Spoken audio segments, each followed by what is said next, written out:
After winning the league, Arsenal are looking to make a statement signing, making their interest known in Newcastle's Bruno Guimarães. What can he bring, and where does he fit into that Arsenal midfield?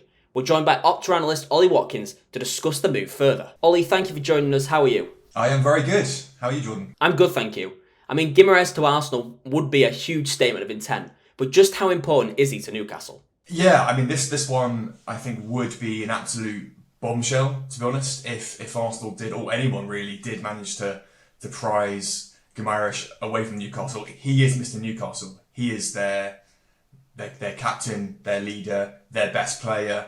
He is always available. You know, since he joined in Newcastle back in February 2022, he's missed just 16 games in the Premier League in 4.5 seasons. That is like a remarkable show of, I guess, not only how much Eddie Howe wants to play him all the time, but the fact that he can play. In those 16 games he's not featured in, they won just 2 of those matches. That's a 12.5% win rate compared to 52.3% when he does play. So that kind of shows you like his impact and his effect when he's out of that team, and how much they basically rely on his presence and him being always available and always around. Since he's been at Newcastle, how would you say his role's transitioned over the last 4 or 5 seasons? Yeah, I think we have this perception of Guimarães as this deeper lying, maybe like more of a destroyer type player, where he's, tackling a lot, winning a lot of duels, getting stuck in a lot,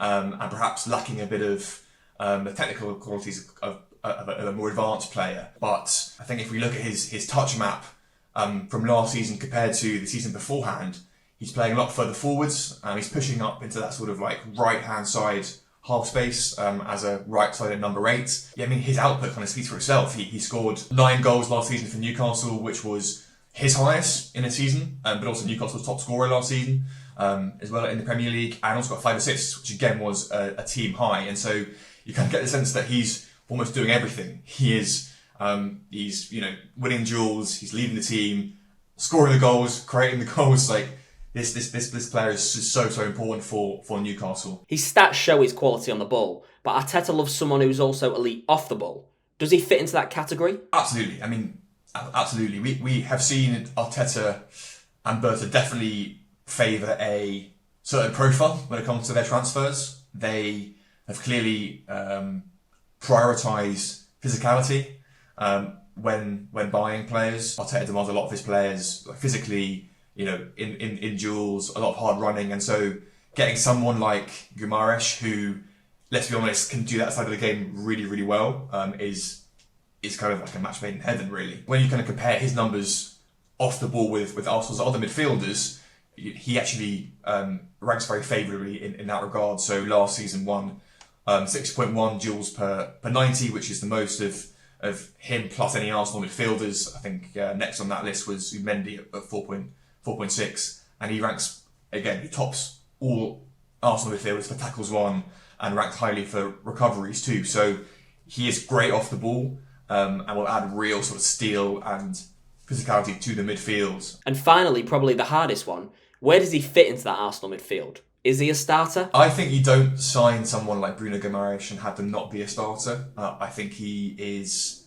that level of play, and he would expect to start every game if you were to join the club. So, he's another player who is 29. He's literally in his peak, in his prime. I think he comes in and starts more often than not. Yeah, it's funny. Like, you look at Arsenal's squad and midfield on paper, and it looks like they are pretty well stocked. So they got good depth there. But suddenly, then you kind of think about, okay, well, Christian Norgard clearly wasn't really a success last season. Didn't really play at all.